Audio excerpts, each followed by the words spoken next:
Olá, pessoal, tudo bem com vocês? Espero que vocês estejam bem, a família de vocês também. E vamos lá dar continuidade aos nossos estudos.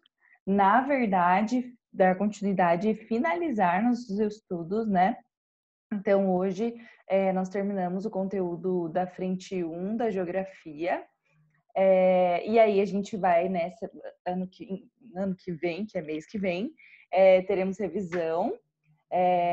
E aí, então, nós encerramos o conteúdo deste ano hoje, certo? Vou compartilhar minha tela aqui com vocês. Entrou aí? Acredito que sim.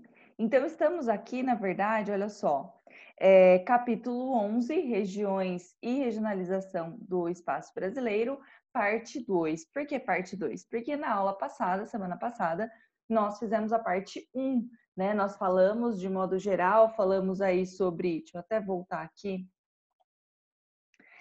falamos dos 4 Brasis, né, do professor Milton Santos, essa regionalização, falando um pouco das características de cada uma das regiões do Brasil. Lembrando que a regionalização mais utilizada é a do IBGE, né, que considera, então, deixa eu voltar lá, aqui, né, essa primeira regionalização que considera o Brasil como tendo 5 regiões, né, Norte, Nordeste, Centro-Oeste, Sudeste e Sul, certo? E aí nós falamos um pouco das características dessa quarta regionalização, mas, né, a gente viu que a regionalização, o que difere dela é os critérios, né, levados em consideração para separar um território em regiões. Então, o mais utilizado é o do BGE, mas a gente analisou então do professor Milton Santos. E hoje, como eu havia dito para vocês, nessa segunda parte da aula, vai ser uma aula bem breve, inclusive, deixa eu colocar aqui o cronômetro, mas a intenção é que essa aula seja bem breve e a gente vai falar um pouco das macro-regiões da região sudeste. Por quê? Porque às vezes pode aparecer, principalmente nos vestibulares das estaduais, né, aqui de São Paulo, eles podem, costuma aparecer, né, questões sendo específicas, né, sobre essas regiões da região sudeste, né? E aí a gente vai falar um pouco delas hoje, certo? Então vamos falar das macro-regiões da região sudeste, que engloba, então, como já falamos, Minas Gerais, Espírito Santo, Rio de Janeiro e São Paulo, certo? Bom, então vamos lá. Começando, e aí aqui, na verdade, nesse mapa, a gente já consegue ver algumas dessas macro-regiões, né? Então, o estado de São Paulo, por exemplo, a gente tem essa macro-região de Bauru, Marília, Assis, Presidente Prudente, aí temos aqui Araçatuba, São José dos Campos e Ribeirão Preto, Campinas, né? Aqui nós temos no litoral, litoral sul paulista, nós temos a região metropolitana, né, a região metropolitana de São Paulo, que engloba inclusive o litoral, a Baixada Santista, a região metropolitana de São Paulo, e o Vale do Paraíba, e aí o Rio de Janeiro também, nós temos, né, algumas outras regiões, enfim. Vamos falar das principais delas. Olha só, em Minas Gerais, aqui a gente tem Vale do Rio Doce, né, nós temos a Zona da Mata, nós temos a região metropolitana de Belo Horizonte, o Triângulo Mineiro, o sul e sudoeste de Minas. Vamos lá, então, falar, de novo, né, Flávio, das principais que às vezes podem aparecer, então, em algumas questões do vestibular para vocês. Começando pelo Vale do Paraíba. O Vale do Paraíba, então, é essa região, esse rabinho aqui, né, do estado de São Paulo, que fica já na divisa com o estado do Rio de Janeiro.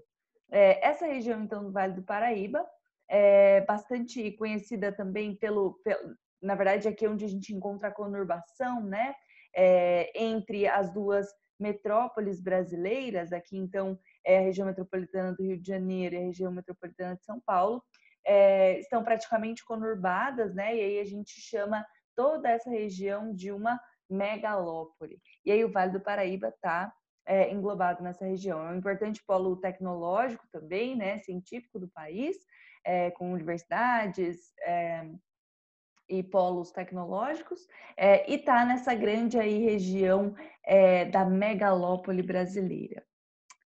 Outra região, né, bem importante aí, que merece o destaque, porque pode aparecer para vocês, é essa região que fica ao norte do estado de Minas Gerais, que é a região do Vale do Jequitinhonha, né? Então aqui ó, a gente tem destacado em vermelho, aqui é o estado de Minas Gerais, né? E aí aqui é essa região que está no norte de Minas Gerais, o norte de Minas Gerais, que tem uma característica, né? Apesar de ser sudeste, de acordo com o IBGE, apesar de ser região concentrada, de acordo com o professor Milton Santos, o norte de Minas ele é muito mais parecido com o Nordeste do que com o Sudeste em si, né? Porque tanto as características naturais, né? Então a gente tem um clima já semiárido, a gente tem a presença da caatinga, né? E também as características econômicas, né? A região norte de Minas não é tão desenvolvida quanto economicamente, industrialmente, urbanizadamente falando, como é o restante da região sudeste. Então a gente tem essa semelhança bem próxima aí, né, do que é o sertão nordestino, do que é a região nordeste, o Vale do Jequitinhonha.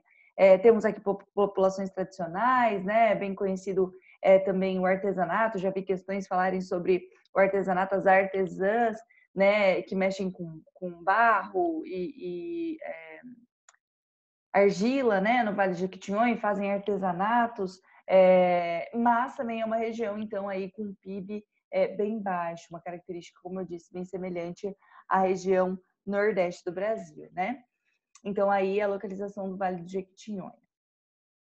Temos aí o polígono das secas também, né, que na verdade engloba o norte de Minas e também já, né, a região nordeste em si.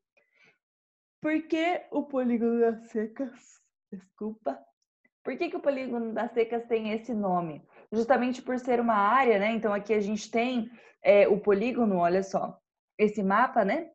Mostra então esse polígono nessa vasta área do território brasileiro que se localiza entre o Nordeste e o norte de Minas, que no caso é Sudeste ou região concentrada, de acordo com o professor Milton Santos, que tem um clima então semiárido, né? Então nós temos aí problemas com relação ao abastecimento de água, ao próprio cultivo, a própria atividade agropecuária, né? Que tem essa característica então de um clima semiárido. Né? Então, o norte de Minas também englobado aí, né, nessa região do polígono das secas, tá? Temos o Pontal do Paranapanema. Então, o Pontal do Paranapanema diz respeito a essa região aqui, né, de Presidente Prudente, essa pontinha do estado de São Paulo, que faz divisa com o Mato Grosso ao norte e o Paraná ao sul. Pontal do Paranapanema, justamente porque, né, essa ponta aqui é onde temos a foz do Paranapanema desaguando no Rio Paraná. Né? Então, o Rio Paraná faz, né, inclusive é o Rio Paraná que faz essa divisa entre o Mato Grosso do Sul e o estado de São Paulo, né? E aí a gente tem então o Rio Paraná vai descendo aqui, e aí aqui a gente tem, né, essa ponta que é justamente que delimita então o estado de São Paulo, que é aqui ao sul o Paranapanema, que deságua, ou seja, tem a sua foz no Rio Paraná. Então essa região nós chamamos então de Pontal do Paranapanema, certo? Temos aqui a Bacia de Campos. A Bacia de Campos, que apesar de não ser uma região dentro do território brasileiro, sim, mas não é dentro do continente, né? Já é uma área aí que diz respeito à planície oceânica, na verdade, esqueci o nome da formação agora, mas enfim,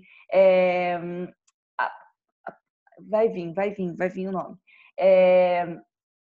Plataforma continental.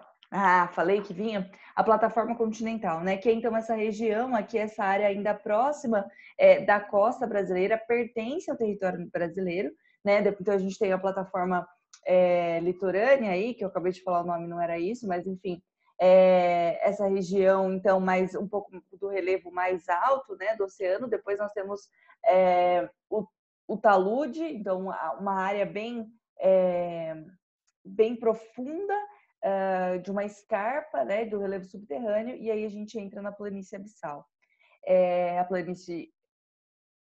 Então, essa é a planície oceânica, Ai, me perdi nesses nomes. O fato é que isso tudo é para falar que essa região, então, já é uma região no mar, né, ainda pertencente ao território brasileiro, que é onde se encontra, então, a Bacia de Campos e a Bacia de Santos, que é onde a gente foi, então, descobrimos, né, o pré-sal, né? Então, essa reserva subterrânea aí de petróleo, que, então, de onde o Brasil extrai, né, esse petróleo lá do pré-sal, que é uma camada bastante profunda, onde a gente encontrou então reservas de petróleo.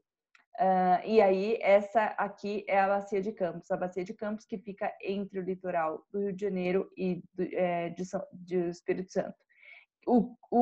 A bacia que fica aqui, né, na região entre Rio de Janeiro e São Paulo é a Bacia de Santos, tá? A Bacia de Campos no Rio de Janeiro. Temos o Triângulo Mineiro, então a região do Triângulo Mineiro ou Alto Parnaíba, né? Por que Alto Parnaíba? Porque nós estamos falando do alto curso do Rio Paranaíba, né? Então nós temos o alto curso, ou seja, a região próxima à nascente do Rio Paranaíba, né? E depois nós temos mais aqui, mais relevo abaixo, nós vamos ter a formação do Rio Paraná.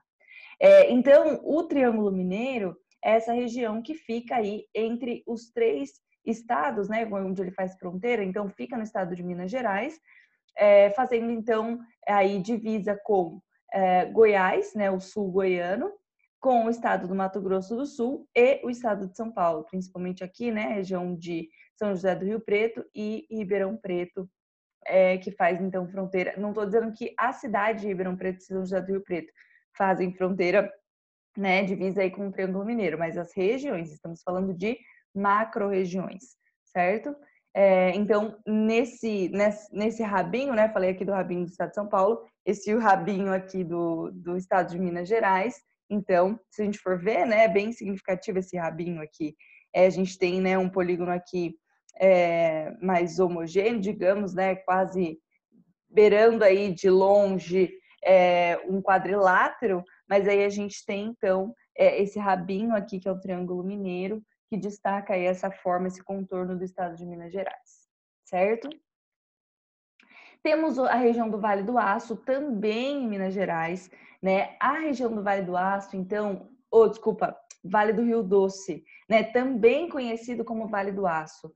A região do Vale do Rio Doce, então, por que, né, Vale do Rio Doce? Porque é por onde passa o Rio Doce, que nasce em Minas Gerais e deságua, então, no Oceano Atlântico, aqui no estado do Espírito Santo. E foi, então, o rio que matamos, né? A Vale matou, no caso. O Rio Doce, com o rompimento das barragens, né, de Mariana, né? E depois foi o acidente, o desastre, enfim, a fatalidade, que não é uma fatalidade porque sabia-se que ia acontecer, com o rompimento da barragem de Brumadinho, mas aqui já com o rompimento da barragem de Mariana, a gente viu então toda a lama, né, dessa barragem oriunda da exploração do minério de ferro, indo então para a parte mais baixa do relevo, que é justamente onde tem o Vale do Rio Doce, e o Rio Doce passando. E esse rio foi morto, né, ficou cheio de lama, matando todos os animais e prejudicando todas as pessoas que viviam às margens do Rio Doce. E por que chamado também conhecido como Vale do Aço? Justamente por essa exploração, né, da mineração dos minérios que dão origem ao aço, né? Então nós temos aí uma significativa exploração do minério de ferro, também da bauxita, entre outros minérios que são explorados nessa região, certo? E estão também ligados a essas regiões justamente onde aconteceu o rompimento das barragens de Mariana e Brumadinho. Está tudo nessa região aqui, bem próximo da região metropolitana de Belo Horizonte, né? Então é onde a gente tem essa significativa atividade de mineração. E era isso, olha só, nossa aula, 15 minutos. Venci aí, hein? Me superei nessa última aula. Mas era isso basicamente que eu tinha para trazer para vocês, né? Então, essas importantes macro-regiões da região sudeste. Hoje, então, nós encerramos o nosso conteúdo da frente 1. Podemos marcar na semana que vem, eu acho que as aulas vão até essa semana, né? Mas estou à disposição. Às vezes eu demoro um pouco para responder, gente. Confesso que essas últimas semanas, como é final de ano, fechamento de notas das escolas e etc., eu estou um pouco atribulada, assim, não estou conseguindo responder as mensagens tão rápido. Mas podem me mandar mensagem, o que eu puder ajudar, né? Assim que eu puder, eu dou um retorno para vocês, a gente conversa, a gente tira dúvidas. Estou à disposição. E nos vemos, então, em janeiro para fazermos a revisão, né, para o vestibular. O que precisarem, então, podem contar comigo, podem me contatar, me mandar mensagem, a gente vai conversando, tirando dúvidas. Bons estudos para vocês. Se a gente não se falar mais, se a gente não se vê mais, mas a gente vai, mesmo que por mensagem. Feliz Natal, tomem cuidado, muito cuidado. Tomem, então, o cuidado, né, do uso das máscaras, distanciamento social.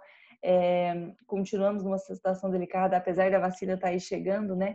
Até ela chegar em nós, jovens, vai demorar ainda um pouco e a gente precisa continuar zelando pela nossa vida e também pela vida do outro, né? Acho que esse é o grande aprendizado do ano aí, né? Mais do que tudo, a gente aprendeu, ou estamos aprendendo ainda, a olhar, a cuidar da vida do outro, né? Também. Então é isso, gente. Contem comigo. Até mais. Bons estudos. Tchau, tchau.